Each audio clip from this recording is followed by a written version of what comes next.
There are depths of love that I cannot know, to like cross the narrow sea. People, first, King chapter 21.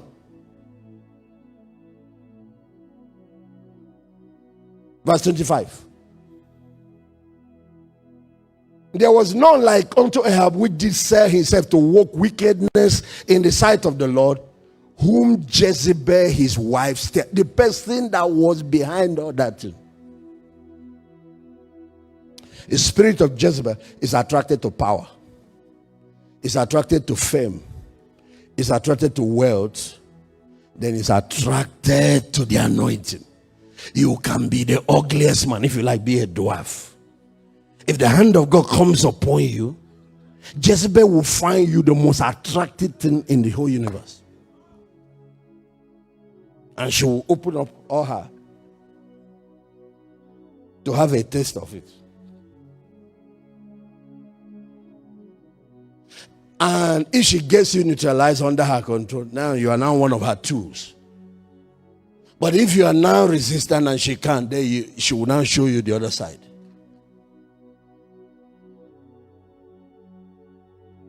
She's attracted to political power. You always see her around power, around wealth, around influence. That spirit is what is running the entertainment industry. That's the spirit running Hollywood, assisted by the one they call Baphomet. Baphomet is a junior boy.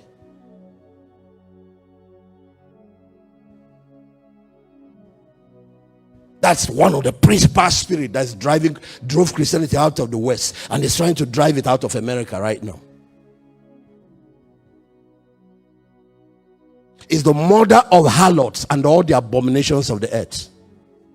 And is one woman that is drunk with the blood of prophets, apostles, and the saints.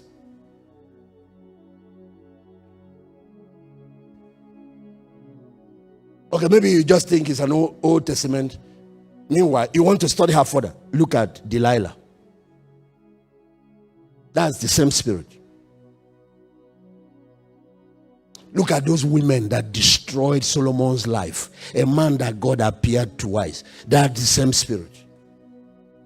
A lot of those Old Testament people open the door through marriage. They go and marry strange women that God. And that's why God put that boundary in marriage. Because God said, lest they turn your heart away from me.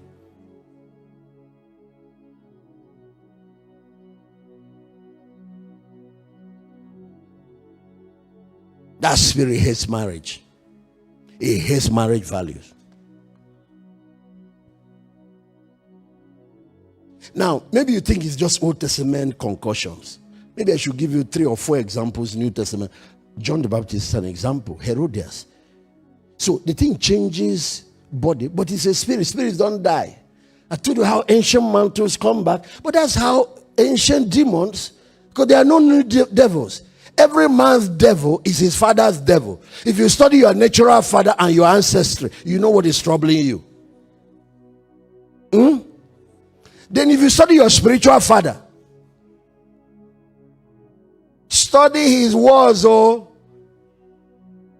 you know what your battles are. So if you are David, while Saul is in office, start killing his Goliath. There are 5. Be eliminating. Because every man's devils is his father's devils.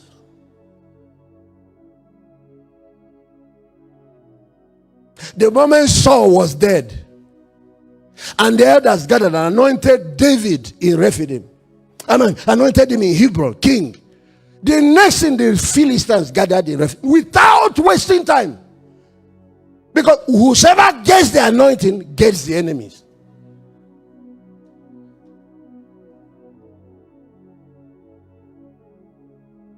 Jezebel could not take care of Elijah because of certain things. He had a second encounter. The original encounter he had was encounter through prayer. He was a man of prayer. He encountered the power of God. Then this enemy showed up. So he ran till he got to Horeb, Long story. But he got to Horeb. And when he got to Horeb, he had an encounter with divine intelligence. And the encounter was not power, it was intelligence. It was small still voice after he has calmed down. There were all those rocks shaking, wind passing. God was not in it because power he already has. This thing requires wisdom. And what was the wisdom God gave him? You have been doing this thing alone. Oga, you have been running solo. Go and pass the mantle to Elisha. Pass the mantle to Jehu.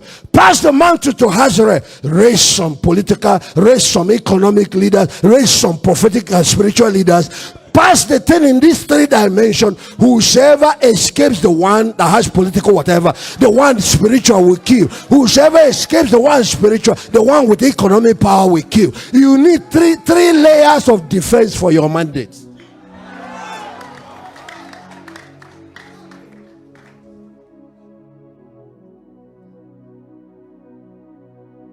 And that's how young boy Jehu, that the thing was passed to, took care of what Oga was running away from.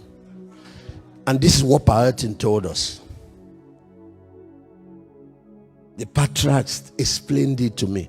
He said, Paetin said that when it comes to spiritual warfare, Paul said, Ephesians 6, we wrestle. Everyone said that word, we. He didn't say, I wrestle. Put it up, let them see Ephesians 6 verse 12. We wrestle. Elijah, though very powerful, was still in the realm of I wrestle. I wrestle.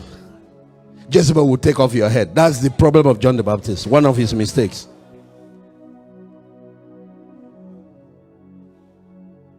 The person that should have even added to his we, he got offended at him. Because while they had him in prison, he sent message and saw the man doing miracles. So he said, are you the one we are looking for? You are not trying to cancel what you prophesied. Jezebel will do things to you that offense will get into your heart. Don't let it happen. That will now give him the liberty to eliminate you. Don't allow offense.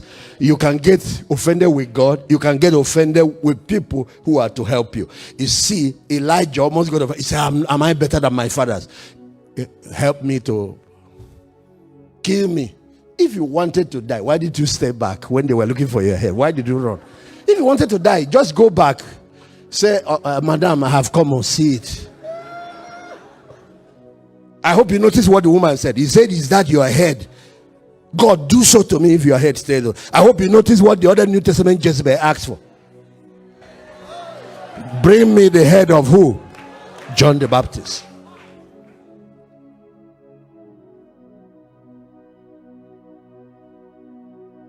So he said, we wrestle. And Paetin said, the reason it must be we is that you need to look on the other side. What is coming against you? The other side says principalities against principal, plural. Powers, plural.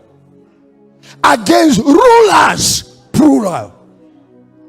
And of course, the other one, King James said, spiritual wickedness. Get another translation, you see what it is. Wicked spirits, plural, in the heavenly places. So he said, you want to deal with unity with individuality, you don't have a chance. Because what is coming against you is a gang up, it's a team, it's an army. The answer to unity is unity.